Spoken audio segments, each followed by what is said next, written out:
Assalamualaikum warahmatullahi wabarakatuh. Alhamdulillahi wa binastain ala murni wadin. Wassalatu wassalamu ala asyrofil anbiya'i mursalin wa ala sahbihi ajmain. Assalatu wassalamu ala sayyidi ya Rasulullah ubiyadi latihat ini. Alhamdulillah ala nikmatil Islam, alhamdulillah ala nikmatil iman, alhamdulillah ala nikmatil hijrah, alhamdulillah ala nikmatil hidayah, alhamdulillah ala nikmatil ukhuwah, alhamdulillahirabbil alamin. Ini di salah satu grup SKDA, salah satunya di Telegram juga, itu ada yang catnya luar biasa, udah hilang akal sob. Karena tekanan ekonomi itu, tekanan hutang membuat kita gila gitu. Tekanan masalah itu kadang-kadang. Nah, bagi beberapa orang yang nggak tahu caranya, itu menjadi gampangin diri gitu. Mengambil jalan pintas kadang-kadang. Semoga ini tidak terjadi pada Anda semua. Saya punya tekniknya sob, supaya tidak stres seperti itu. Ini catnya seperti ini dari saudara Septiana Rika. Perkenalkan, aku Septi, 20 tahun, mau jual diri untuk pertama kalinya. Jual diri untuk pertama kalinya juga. Subhanallah. Demi biaya berobat anakku, atau jadi istri-istri atau simpanan bagi yang bisa bantu. Orang tua aku sudah meninggal kecelakaan bersama suami. Saat ini membutuhkan pertolongan untuk biaya anakku agar bisa dibawa ke rumah sakit lagi karena infeksi pendengaran dengan ukuran biaya 1.750.000. Aku kesulitan membuat BPJS karena status di KTP aku yang belum diperbarui. Semoga ada bapak ibu yang berkenan membantu. Bagi bapak ibu yang ini, saya nggak sebut nama teleponnya, daripada jadi buruk sangka, silakan video call buat yang serius bantu. Mohon bantuannya. Subhanallah. Kadang-kadang orang kan gampangin menyelesaikan bahwa masalah itu seolah mudah gitu. Jadi pakai cara mudah, padahal semuanya kita harus ada usaha dulu, ada apa ya? Saya gini loh, pantaskan diri Anda untuk bisa menerima karunia dari Allah, pertolongan Allah. Di setiap kesulitan pasti ada jalan keluarnya. Di setiap masalah musibah pasti ada solusinya gitu. Bagi orang yang sabar, kuncinya cuma dua, sabar dan sholat gitu. Semuanya akan meningkatkan kemampuan Anda untuk bisa mendekatkan diri pada Tuhan. Ketika kita bisa menghadirkan Allah dalam hati kita, apapun yang ada masalah kita selesai gitu. Menghadirkan Allah dengan cara apa? Kita dekat dengan Allah. Kita bisa, bukan hanya ibadah biasanya, tapi sampai tahajudnya. Saya ini malu sob sama Allah kadang-kadang. Baru ngeletek hati itu sudah kejadian. Saya pengen itu sudah kejadian gitu. Kenapa nggak ngerti? Kenapa? Karena memang kalau kita dekat dengan Allah, insya Allah apapun pasti dikabul. Saya kena musibah banyak, kena masalah banyak, semua banyak sekali itu. Tapi alhamdulillah selalu ada jalan keluarnya.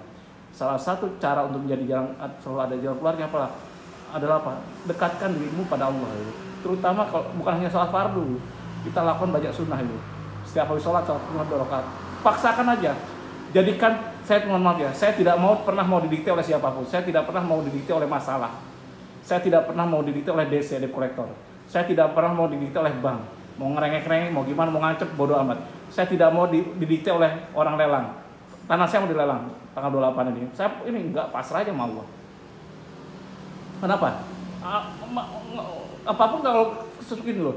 Ketika suatu kondisi tidak bisa kita rubah, berarti kita apa? Kita minta ke yang bisa membuat perubahannya. Siapa? Allah yang maha pembuat perubahan. Ke manusia kita jadi hambanya. Ditakut-takuti, ngapain takut dengan manusia? Kita gede ditakuti, ngapain? Terus tadi anak sakit segala macam, memang gitu. Usaha aja optimal gitu. Pasrahkan semuanya.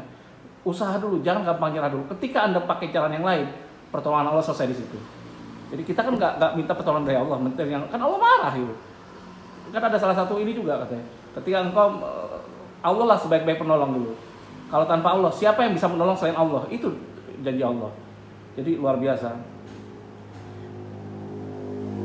Jadi Rasulullah SAW sendiri adalah salah satu utusan Allah yang senantiasa berserah diri. Rasulullah aja berserah diri. Dalam salah satu doanya beliau pernah berkata, "Duhai Allah, wahai yang maha menguasai, mengurus segalanya sendirian. Dengan rahmat-Mu ya Allah, tolong saya perbaiki urusan saya seluruhnya." Nah itu doa. Jadi dengan rahmat-Mu ya Allah, bahasa yang bagus. Yang dengan rahmat-Mu ya Allah, tolong saya perbaiki urusan saya seluruhnya dan jangan serahkan pada saya walau sekejap mata itu. Jadi minta semua.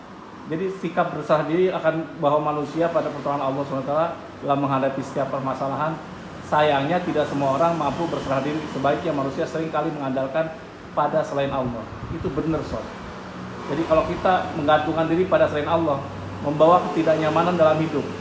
Jadi membawa budi pekerti untuk membawa ini untuk hutang budi. Jadi intinya, coba Anda sekarang ini dibantu orang, kan hutang budi sama orang. Minta sama Allah, jadikan mereka itu gini loh.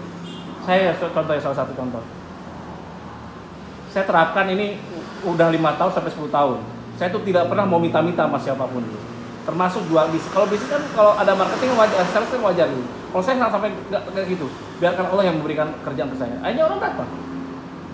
Ya memang secara logis, secara teknis saya melakukan beberapa strategi, tapi sisanya ke Allah gitu. Contohnya, saya beli ruko ini di tempat yang paling strategis di Bali. Strategis banget karena siapapun lewat gitu. Apapun saya lakukan gitu. Terus saya kasih pasang itu speaker depan. Kalau macet kasih bunyi-bunyi. Orang kan nengok jadinya. Ada keperapatan saya ini, perapatan yang temat seperti itu. Jadi intinya apa? Ya pakai usaha seperti itu. Akhirnya setiap hari ada aja 2-3 orang meskipun sepi-sepinya. Jadi insya Allah jadi kalau kita sudah bisa seperti itu berserah diri pada Allah, hanya minta Allah. Insya Allah ada aja kerjaan. Tapi kalau kita minta pada orang, dibantu siapapun, pasti ada utang budinya gitu. Pasti minta sesuatu, apalagi kita tukar dengan yang lainnya. Dengan harga diri kita atau dengan jadi yang lainnya. Auzubillah min dzalik, jangan sampai jual diri. Jadi cukuplah Anda cari suami yang baik gitu. Untuk jual diri nggak bisa, janganlah gitu. Jadi intinya seperti itu. Terus cap, saya nggak ada jalan keluar cap, gini-gini, ya udah pasrah gitu. Anda pikir saya nggak pernah pasrah, nggak pernah mentok. Saya mentok terus-terusan. Sekarang kemarin saya nego macam-macam dengan si tim liquidasi ini mau ngelelang, bayangin loh aset saya 2 miliar, 2-2,5 dilelang cuma 500 juta. Nggak tahu, kemarin gagal pertama, sekarang nggak tahu nih. Pasrah aja. Yang penting apa? Saya melakukan usaha memang. Contoh, saya membuat somasi, nanti kan Anda lihat somasinya di SKDA Forum.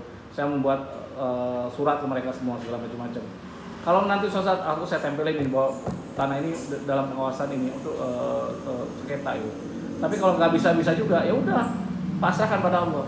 Jadi itu ya, kalau nanti suatu saat dia lelang lakukan dan terjadi lelang, saya gugat. Jadi itu seperti itu. Jadi intinya apa? Kita lakukan apapun yang kita bisa lakukan gitu. Jadi kalau memang nggak bisa, pasrah pada Allah, biarkan Allah memberikan perubahannya. Jadi kalau kita melakukan ibadah pun, kita harus yakin bahwa akan datangnya pertolongan Allah, bahwa doa-doa kita akan dikabul. Jadi harus benar-benar kita yakin apa yang kita minta Allah akan kabulkan. Kalau nggak dikabulkan sekarang, Allah maha baik, nggak mungkin. Kita mengemis saja, kalau tidak bisa pas sholat baru, sholat malam Anda lakukan. Lakukan sholat taubat terus-terusan dulu. Jadi saya tiap malam sholat taubat, lakukan sholat taubat. Sholat taubat, alhamdulillah loh, hati ini jadi tenang. Masalah banyak clear semua. Terus ketika sholat malam tahajudnya Anda bisa nikmati, Allah akan jamin ketika kita kesulitan, Allah sendiri akan nolong. Bayangkan dulu. Terus kita akan jadi dapat tempat yang tertinggi terbaik di posisi kita. Segala masalah kita Allah selesaikan. Enak gak coba? Terus kalau kita tidak tahu, dikasih ilmu sama Allah untuk tahu. Itu jadi ini. Jadi mudah-mudahan semoga ini jadi pembelajaran semua. Jangan lakukan kayak jual diri apapun. Kalau Anda udah seperti itu, saya nelfon aja nggak mau. Demikian saya. Wassalamualaikum warahmatullahi wabarakatuh. Kalau ada salah, saya banyak salahnya. Kalau kurang, banyak kurangnya. Saya mohon maaf. Semoga ini menjadi perhatian kita semua. Wassalamualaikum.